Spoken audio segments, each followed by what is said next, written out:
Hello friends, Advik classes में आपका स्वागत है। माफ़ कीजिएगा फ्रेंड्स, बहुत दिन के बाद वीडियो बना पा रही हूँ।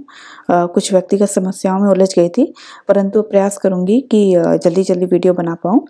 तो चलिए फ्रेंड्स, हम लोग शुरू करते हैं।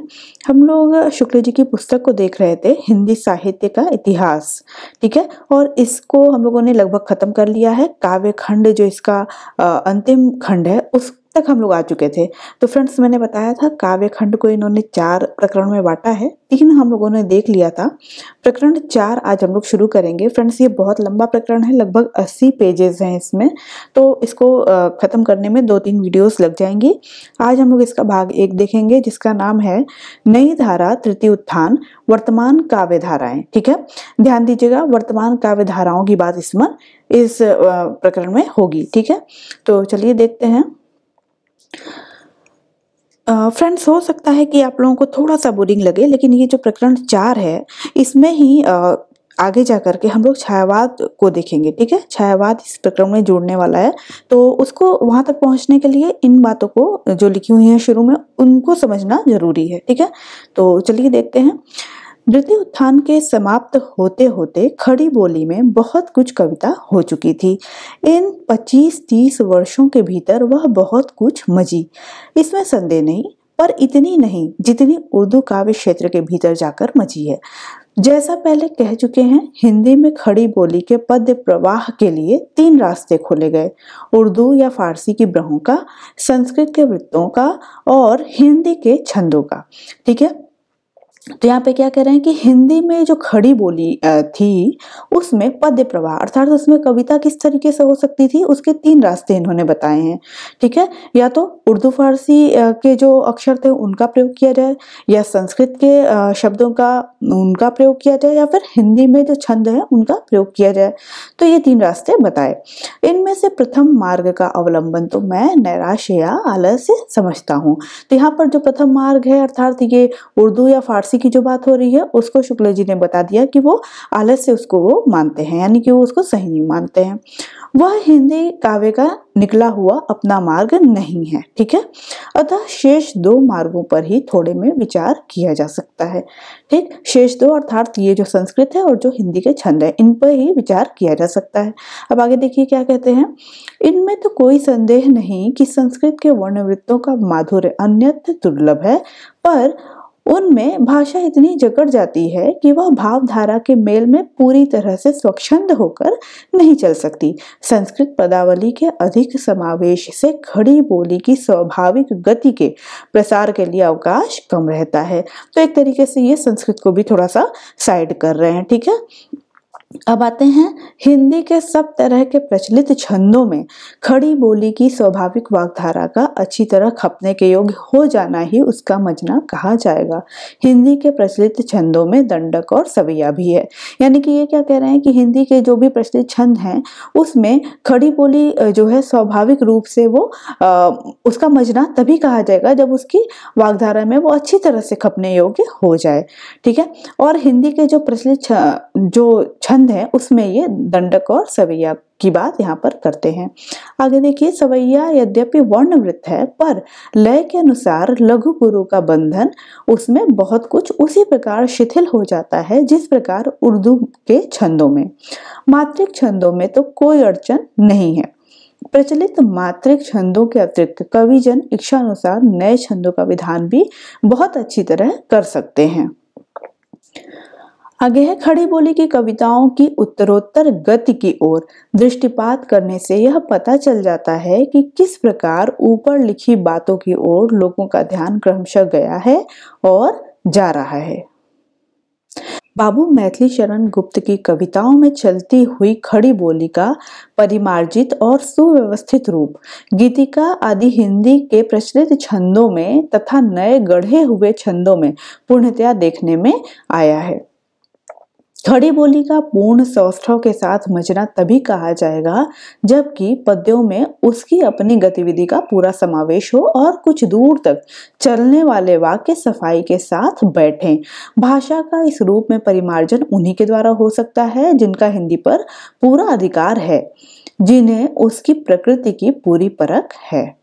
नए नए छंदों के व्यवहार और तुक के बंधन के त्याग की सलाह द्विवेदी जी ने बहुत पहले दी थी। उन्होंने कहा था कि तुले हुए शब्दों में कविता करने और तुक, अनुप्रास आदि ढूंढने से कवियों के विचार स्वातंत्र में बाधा आती है। तो फ्रेंड्स, यहाँ पर ये जो द्विवेदी जी की बात हो रही है, ये महावीर प्रसाद द्विवेदी जी की बात हो रही है, कहने की आवश्यकता नहीं है, उन्हीं की बात हो रही है। तो इन्होंने क्या कहा, तो ये बात ध्यान में रखनी है, तुले हुए शब्दों में कविता करने और तुक, अनुप्रास आदि ढूंढने से कवियों के विचार स्वातंत्र में बाधा आती है। किसकी पंक्ति है ये? महावीर प्रसाद द्विवेदी जी की।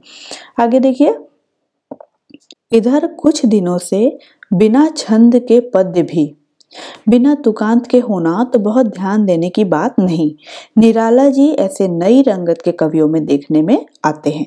ठीक है, तो यहाँ पर शुक्ल जी बता रहे हैं कि जो निराला जी थे वो बिना छंद के जो पद्य होते हैं, ठीक है, ऐसी रचनाएं वो करना उन्होंने उसी समय शुरू कर दिया था जिनमें छंद का ध्यान न दिया जा रहा हो। ठीक है, अब जब जहां पर छंद का ही ध्यान नहीं दिया जा रहा है वहां पर तुकांत वगैरह का ध्यान कौन ही दे। ठीक है, यानी कि तुकांत को बिल्कुल महत्व नहीं दिया जा रहा था और छंद के बिना भी निराला जी ने रचना करनी शुरू कर दी थी। और यह अमेरिका के एक कवि वाल्ट विटमैन की नकल है। ठीक है, जो पहले बंगला में थोड़ी बहुत हुई, बिना किसी प्रकार की छंदो व्यवस्था के अपनी पहली रचना लीव्स ऑफ ग्रास उसने सन 1855 ईस्वी में प्रकाशित की। उसके उपरांत और भी बहुत सी रचनाएं इसी प्रकार की मुक्त या स्वच्छंद पंक्तियों में निकली। ठीक है, आगे देखिए, पद्य व्यवस्था से मुक्त काव्य रचना वास्तव में पाश्चात्य ढंग के गीत काव्यों के अनुकरण का परिणाम है। हमारे यहाँ के संगीत में बधी हुई राग रागनियां हैं, पर यूरोप में संगीत के बड़े बड़े उस्ताद यानी कि कंपोजर्स अपनी अलग अलग नाद योजना या स्वर मैत्री चलाया करते हैं। उस ढंग का अनुकरण पहले बंगाल में हुआ, वहां की देखा देखी हिंदी में भी चलाया गया। निराला जी का तो इसकी ओर प्रधान लक्ष्य रहा। हमारा इस संबंध में यही कहना है कि काव्य का प्रभाव केवल नाद पर अवलंबित नहीं, छंदों के अतिरिक्त वस्तु विधान और अभिव्यंजन शैली में भी कई प्रकार की प्रवृत्तियां इस तृतीय उत्थान में प्रकट हुई, जिससे अनेक रूपता की ओर हमारा काव्य कुछ बढ़ता दिखाई पड़ा। किसी वस्तु में अनेक रूपता आना विकास का लक्षण है, यदि अनेकता के भीतर एकता का कोई एक सूत्र बराबर बना रहे। तो फ्रेंड्स, ये वाली जो लाइन है इसको अंडरलाइन करना चाहिए था, मुझे ध्यान नहीं पड़ा। ये जो लाइन है, किसी वस्तु में अनेक रूपता आना विकास का लक्षण है, यदि अनेकता के भीतर एकता का कोई एक सूत्र बराबर बना रहे। ठीक है, ये लाइन है शुक्ल जी की। ठीक है, इसको ध्यान में रखना है। आगे देखिए, द्विवेदी जी कहते थे कि कविता के बिगड़ने और उसकी सीमा परिमित हो जाने से साहित्य पर भारी आघात होता है। ठीक, तो ये लाइन जो है ये महावीर प्रसाद द्विवेदी जी की लाइन हो गई। द्विवेदी जी सरस्वती के संपादन काल में कविता में नयापन लाने के बराबर इच्छुक रहे। नयापन आने के लिए वे नए नए विषयों का नयापन या नाना तो प्रधान समझते रहे और छंद, पदावली, अलंकार आदि का नयापन उसका अनुगामी। ठीक है, अर्थात जो नयापन किसमें होना चाहिए? विषयों में होना चाहिए। ठीक है, नए विषय आप उठाएंगे तो जो नयापन आएगा उसके पीछे आएंगे, छंद, पदावली, अलंकार वगैरह उसके अनुगामी होंगे। ठीक है, तो ऐसा मानना था द्विवेदी जी का। ये सारी फ्रेंड्स, ये सारी पंक्तियां महत्वपूर्ण हैं इन लोगों के विचारों को समझने के लिए भी और एग्जाम की दृष्टि से भी। ठीक है, रीतिकाल की श्रृंगारी कविता की ओर लक्ष्य करके उन्होंने लिखा। इस तरह की कविता सैकड़ों वर्षों से होती आ रही है। अनेक कवि हो चुके जिन्होंने इन विषयों पर न मालूम क्या क्या लिख डाला है। इस दशा में नए कवि अपनी कविता में नयापन कैसे ला सकते हैं? वही तुक, वही छंद, वही शब्द, वही उपमा, वही रूपक, इस पर भी लोग पुरानी लकीर बराबर पीटते जाते हैं। कविता सवैये दोहे सोठे लिखने से बाज नहीं आते। ठीक है, यानी कि जो रीतिकाल में जिस तरीके की कविताएं होती थी, जो श्रृंगारी कविताएं होती थी, अगर वैसे ही विषय हर कोई उठाएगा तो जाहिर सी बात है वैसे विषय उठाएंगे तो वैसे ही तुक, वैसे ही सारी चीजें चलती जाएंगी। तो नया विषय लेना चाहिए, ऐसा यहाँ पर कहा जा रहा है। खड़ी बोली की कविता जिस रूप में चल रही थी उससे संतुष्ट न रहकर द्वितीय उत्थान के समाप्त होने से कुछ पहले ही कई कवि खड़ी बोली काव्य को कल्पना का नया रूप रंग देने और उसे अधिक अंतर्भाव व्यंजक बनाने में प्रवृत्त हुए, जिनमें प्रधान थे सर्वश्री मैथिली शरण गुप्त और मुकुटधर पांडे तथा यहाँ पर देखिए बद्रीनाथ भट्ट। इन तीन लोगों का नाम यहाँ पर है जो कि उसको नया रंग रूप देना चाहते थे। पहले हैं मैथिली शरण गुप्त। गुप्त जी की नक्षत्र निपात, अनुरोध, पुष्पांजलि, स्वयं आगत इत्यादि कविताएं ध्यान देने योग्य हैं। पुष्पांजलि और स्वयं आगत की कुछ पंक्तियां देखिए फ्रेंड्स। ये जो है यहाँ पर जो नाम लिखे हैं नक्षत्र निपात, अनुरोध, पुष्पांजलि, ये एग्जाम में बहुत ज्यादा पूछा तो नहीं गया है कभी, लेकिन चूंकि मैथिली शरण गुप्त जी का है तो कभी भी पूछा जा सकता है, महत्वपूर्ण है। ठीक है, इसकी कुछ पंक्तियां देखिए। मेरे आंगन का एक फूल सौभाग्य भाव से मिला हुआ, श्वासोच्छ्वासन से हिला हुआ, संसार विटप से खिला हुआ, झड़ पड़ा अचानक झूल झूल। ठीक है, तो ये पंक्ति हो गई गुप्त जी की।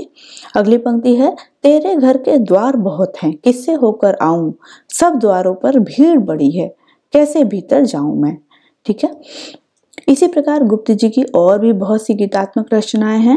एक और देखिए यहाँ पर पंक्ति इंपॉर्टेंट लगी मुझे। निकल रही है उड़से आह, ताक रहे सब तेरी राह, चातक खड़ा चोंच खोले है, संपुट खोले सिप खड़ी, मैं अपना घट लिए खड़ा हूं, अपनी अपनी हमें पड़ी। अब अगले हैं मुकुटधर पांडे। गुप्त जी तो जैसा पहले कहा जा चुका है कि किसी विशेष पद्धति या वाद में न बंधकर कई पद्धतियों पर अब तक चले आ रहे हैं, पर मुकुटधर जी बराबर नूतन पद्धति पर ही चले। उनकी इस ढंग की प्रारंभिक रचनाओं में आंसू, उद्गार इत्यादि ध्यान देने योग्य हैं। कुछ नमूने देखिए, ये मुकुटधर पांडे का है। हुआ प्रकाश तमोमय मग में, मिला मुझे तू तक्षण जग में, दंपति के मधुमय विलाप में, शिशु के स्वप्नोत्पन्न हास में, वन्य कुसुम के शुचि सुवास में था तव क्रीड़ा स्थान। अगला है, जब संध्या को हट जावेगी भीड़ महान, जब जाकर मैं तुम्हें सुनाऊंगा निज गान, शून्य कक्ष के अथवा कोने में ही एक, बैठ तुम्हारा करूं वहां नीरव अभिषेक। तो ये जो दोनों पंक्तियां हैं ये मुकुटधर पांडे की है। फ्रेंड्स, पूछी नहीं जाती हैं पंक्तियां, लेकिन चूंकि हम लोग पुस्तक को पढ़ रहे हैं तो मेरा जो प्रयास है वो ये है कि अगर आप वीडियो देख ले रहे हैं तो आपको बहुत ज़्यादा पुस्तक पढ़ने की बहुत ऐसा ना लगे कि बहुत ज़्यादा आपने छोड़ दिया है, मिस कर दिया है, तो इस वजह से मैं यहाँ पर ये पंक्तियां दे रही हूँ। ठीक है, अगले हैं पंडित बद्रीनाथ भट्ट। भट्ट जी भी सन 1913 के पहले से भी भाव व्यंजक और अनूठे गीत रचते आ रहे थे। उनकी पंक्तियां देखिए।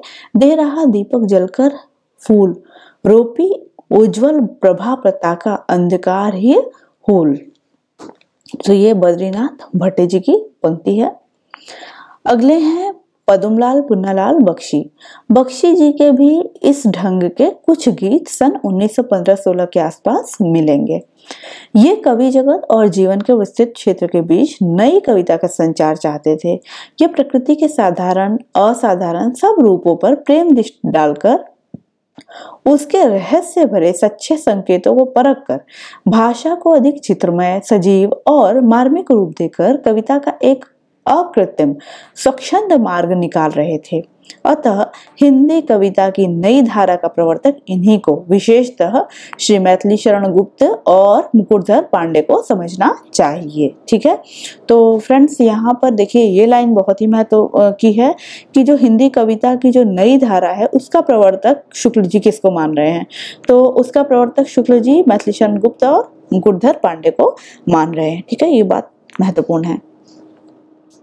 छायावाद जिस आकांक्षा का परिणाम था उसका लक्ष्य केवल अभिव्यंजना की रोचक प्रणाली का विकास था, जो धीरे धीरे अपने स्वतंत्र ढर्रे पर, यहाँ पर ढर्रे होगा, ढर्रे पर श्री मैथिली शरण गुप्त, श्री मुकुटधर पांडे आदि के द्वारा हो रहा था।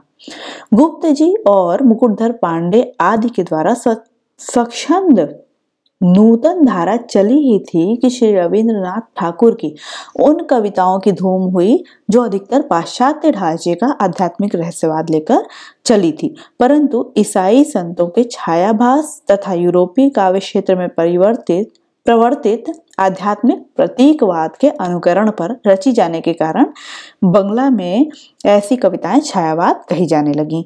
तो फ्रेंड्स, यहाँ पर देखिए पता चलता है कि जो रविंद्रनाथ ठाकुर की जो कविताएं थी उसका आधार क्या था। एक तो वो पाश्चात्य ढांचे पर थी, ठीक है, उसके आध्यात्मिक रहस्यवाद को लेकर चली थी, ठीक है। पाश्चात्य में भी जो आध्यात्मिकता थी उसको लेकर के इन्होंने रचनाएं की थी, और जो कि ईसाई संत जो थे उनका छायाभास और यूरोप में जो आध्यात्मिक प्रतीकवाद था, ठीक है, उन चीजों को लेकर के रविंद्रनाथ ठाकुर ने रचनाएं शुरू की और उसकी धूम बहुत मची, ठीक है। और वो पहले बंगला में आई और बाद में वो हिंदी में भी आने लगी, ठीक है। और बंगला में ही ऐसी कविता को जो है कि छायावाद नाम दिया गया था, ये भी ध्यान रखना है, ठीक। अब है यह वाद क्या प्रकट हुआ, एक बने बनाए रास्ते का दरवाजा सा खुल पड़ा और हिंदी के कुछ नए कवि उधर एक बारगी झुक पड़े। यह अपना क्रमशः बनाया हुआ रास्ता नहीं था। छायावाद नाम चल पड़ने का परिणाम यह हुआ कि बहुत से कवि रहस्यात्मकता, अभिव्यंजना के लाक्षणिक वैचित्र, वस्तु विन्यास की विशृंखलता, चित्रमयी भाषा और मधुमयी कल्पना को ही साध्य मानकर चले। शैली की इन विशेषताओं की दूरारूढ़ साधना में ही लीन हो जाने के कारण अर्थ भूमि के विस्तार की ओर उनकी दृष्टि न रही। विभाव पक्ष या तो शून्य अथवा अनिर्दिष्ट रह गया। इस प्रकार प्रसारणोन्मुख काव्य क्षेत्र बहुत कुछ संकुचित हो गया। असीम और अज्ञात प्रियतम के प्रति अत्यंत चित्रमयी भाषा में अनेक प्रकार के प्रेमोद्गार तक की काव्य की गतिविधि प्रायः बंध गई, ठीक है। हतंत्री की झनकार, नीरव संदेश, अभिसार, अनंत प्रतीक्षा, प्रीतम का दबे पांव आना, आंख मिचौली, मद में झूमना, विभोर होना इत्यादि के साथ साथ शराब प्याला आदि सूफी कवियों के पुराने सामान भी इकट्ठे किए गए। कुछ हेर फेर के साथ यही बधी पदावली, वेदना का वही प्रकांड प्रदर्शन कुछ विशृंखलता के साथ प्रायः सब कविताओं में मिलने लगा। तो फ्रेंड्स देखिए, ये जो पैराग्राफ है ना, ये समझने के लिए बहुत महत्वपूर्ण है कि असल में छायावाद शुरू किस तरीके से हुआ। कि हम लोगों ने देखा ना कि रविंद्रनाथ ठाकुर जो थे वो आध्यात्मिक चीजों को लेकर के आए, ठीक है, और वो आध्यात्मिक चीजों से ही शुरुआत हुई थी। असीम और अज्ञात प्रियतम की बात यहाँ पर हो रही है, ठीक है, अर्थात ईश्वर की बात यहाँ पर हो रही है, वहां से शुरू हुआ, ठीक है। और वो धीरे धीरे प्रियतम का दबे पांव आना, अर्थात यहाँ पर भी कहीं ना कहीं ईश्वर की ही बात हो रही है, ठीक है। ये सारी चीजें होते होते फिर धीरे धीरे वो शराब प्याला इन चीजों पर वो लोग पहुंच गए, ठीक है। तो ये सारी लाइनें हम लोग को पढ़ना जरूरी है कि कहाँ से शुरुआत है छायावाद, किस तरीके की उसकी विशेषताएं थी और धीरे धीरे वो किस तरीके से बदलने लग गया था। आगे देखिए, प्रणय वासना का यह उद्गार आध्यात्मिक पर्दे में ही छिपा न रह सका। हृदय की सारी काम वासना इंद्रियों के सुख विलास की मधुर और रमणीय सामग्री के बीच एक बंधी हुई रूढ़ी पर व्यक्त होने लगी। इस प्रकार रहस्यवाद से संबंध न रखने वाली कविताएं भी छायावाद ही कही जाने लगी। अतः छायावाद शब्द का प्रयोग रहस्यवाद तक ही न रहकर काव्य शैली के संबंध में भी प्रतीकवाद के अर्थ में होने लगा, ठीक है। अर्थात छायावाद शब्द जो है वो रहस्यवाद से जुड़ा हुआ सा था कि एक अज्ञात प्रियतम है अर्थात ईश्वर है, लेकिन वो धीरे धीरे क्या हो गया कि वो सिर्फ रहस्यवाद तक ही वो सीमित न रह करके आगे बढ़ता गया और एक प्रतीकवाद के अर्थ में भी उसका प्रयोग होने लगा। छायावाद की शाखा के भीतर धीरे धीरे काव्य शैली का बहुत अच्छा विकास हुआ, इसमें संदेह नहीं। उसमें भावावेश की आकुल व्यंजना, लाक्षणिक वैचित्र, मूर्ति प्रत्यक्षीकरण, भाषा की वक्रता, विरोध, चमत्कार, कोमल पद विन्यास इत्यादि काव्य का स्वरूप संगठित करने वाली प्रचुर सामग्री दिखाई पड़ी। आध्यात्मिक रहस्यवाद का नूतन रूप हिंदी में न आता तो शैली और अभिव्यंजना पद्धति की उक्त विशेषताएं क्रमशः स्फुरित होती और उनका स्वतंत्र विकास होता। हमारी काव्य भाषा में लाक्षणिकता का कैसा अनूठा आभास घनानंद की रचनाओं में मिलता है, यह दिखा चुके हैं। छायावाद जहां तक आध्यात्मिक प्रेम को लेकर चला वहां तक तो रहस्यवाद के अंतर्गत रहा। उसके आगे प्रतीकवाद या चित्रभाषावाद नाम की काव्य शैली के रूप में गृहीत होकर भी वह अधिकतर प्रेम गान ही करता रहा। ठीक है, तो फ्रेंड्स ये लाइन महत्वपूर्ण है, ये पूछ ली जाती है किसकी लाइन है ये। साथ में ये भी बात यहाँ पर ध्यान रखनी है कि छायावाद जो है जहां तक आध्यात्मिक प्रेम को लेकर के चला वहां तक क्या रहा, वो रहस्यवाद रहा। ठीक है, रहस्यवाद के अंतर्गत रहा। और महादेवी वर्मा जो थी उन्होंने ही सबसे ज्यादा रहस्यवाद को का प्रयोग किया है। ठीक है, और बाद में वो प्रतीकवाद या चित्रभाषावाद में जो है परिवर्तित होने लगा। आगे देखिए, हर्ष की बात है कि अब कई कवि उस संकीर्ण क्षेत्र से बाहर निकलकर जगत और जीवन के और मार्मिक पक्षों की ओर भी बढ़ते दिखाई दे रहे हैं। ठीक है, तो यहाँ पर जो संकीर्ण क्षेत्र की बात हो रही है, संकीर्ण क्षेत्र अर्थात यहाँ पर जो रहस्यवाद था, जो सिर्फ ईश्वर के बारे में बात होती थी, या फिर जो मन की काम वासना इन सारी चीजों की बात होती थी, यहाँ पर कह रहे हैं कि अब उनसे बाहर निकल करके जो जीवन के जो मार्मिक पक्ष थे, जैसे कि निराला जी ने लिखा कि वह तोड़ती पत्थर वगैरह जो उनकी रचना थी, तो वो जीवन को बिल्कुल दिखा रहा था। वो छायावाद में ही ये सारी कविताएं थी। तो उसकी यहाँ पर ये बात कर रहे हैं कि अच्छी बात ये हुई, ठीक है, कि उस संकीर्ण क्षेत्र से बाहर आ गए। निराला जी की रचना का क्षेत्र तो पहले से ही कुछ विस्तृत रहा। उन्होंने जिस प्रकार तुम और मैं में उस नाद वेग आकार सार का गान किया, जूही की कली और शेफालिका में उन्मद प्रणय चेष्टाओं के पुष्प चित्र खड़े किए, उसी प्रकार जागरण वाणी बजाई। इस जगत के बीच विधवा के विधुर और करुण मूर्ति खड़ी की, और इधर आकर इलाहाबाद के पथ पर एक पत्थर तोड़ती दीन स्त्री के माथे पर के श्रम सीकर दिखाए। सारांश यह कि अब शैली के विलक्षण द्वारा प्रतिक्रिया प्रदर्शन का वेग कम हो जाने से अर्थभूमि के रमणीय प्रसार के चिन्ह भी छायावादी कहे जाने वाले कवियों की रचनाओं में दिखाई पड़ रहे हैं। ठीक है, आगे देखिए, ब्रजभाषा काव्य परंपरा। जैसा कि द्वितीय उत्थान में के अंत में कहा जा चुका है, ब्रजभाषा की काव्य परंपरा चल रही है। ठीक है, तो ब्रजभाषा भी फ्रेंड्स उस समय चल रहा था। जो यहाँ पर रत्नाकर जी की बात हो रही है, इनका उद्धव शतक वगैरह आया था। आगे देखिए, यद्यपि खड़ी बोली का चलन हो जाने से अब ब्रजभाषा की रचनाएं प्रकाशित बहुत कम होती हैं, पर अभी देश में न जाने कितने कवि नगरों और ग्रामों में बराबर ब्रजवाणी की रसधारा बहाते चल रहे हैं। जब कहीं किसी स्थान पर कवि सम्मेलन होता है, तब न जाने कितने अज्ञात कवि आकर अपनी रचनाओं से लोगों को तृप्त कर जाते हैं। ठीक है, ये उस समय की बात है जब ये पुस्तक लिख रहे थे शुक्ल जी। रत्नाकर जी की उद्धव शतक ऐसी उत्कृष्ट रचनाएं इस उत्थान में ही निकली थी। सर्गबद्ध प्रबंध काव्यों में हमारा बुद्ध चरित्र, हमारा अर्थात यहाँ पर शुक्ल जी की बात हो रही है, शुक्ल जी का जो बुद्ध चरित्र है संवत 1979 में प्रकाशित हुआ, जिसमें भगवान बुद्ध का लोकपालन चरित्र उसी परंपरागत काव्य भाषा में वर्णित है, जिसमें रामकृष्ण की लीला का अब भी घर घर गान होता है। यानी कि कौन सी भाषा, ये ब्रज भाषा में है। इनका बुद्ध चरित्र शुक्ल जी का है, बुद्ध चरित्र किस भाषा में है, ब्रज भाषा में है। ठीक है, श्री वियोगी हरि जी की वीर ससई पर मंगला प्रसाद पारितोषिक मिले बहुत दिन नहीं हुए। तो यहाँ पर बस ध्यान में क्या रखना है कि जो वीर ससई है वो किसका है, वियोगी हरि जी का है। ठीक है, मंगला प्रसाद इसमें मिला था, ये क्वेश्चन कभी नहीं बनेगा। ठीक है, आगे देखिए, मेवाड़ के श्री केसरी सिंह बारहट का प्रताप चरित्र वीर रस का एक बहुत उत्कृष्ट काव्य है, जो संवत 1992 में प्रकाशित हुआ है।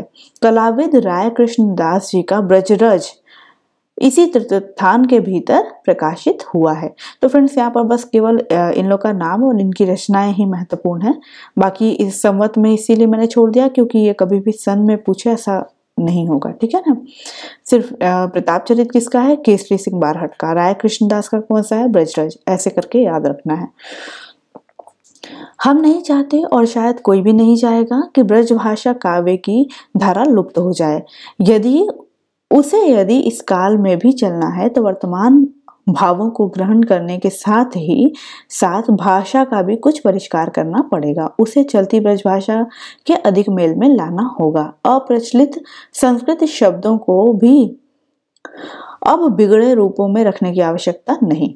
बुद्धचरित काव्य में भाषा के संबंध में हमने इसी पद्धति का अनुसरण किया और कोई बाधा नहीं दिखाई पड़ी। तो फ्रेंड्स, ये शुक्ल जी के विचार थे।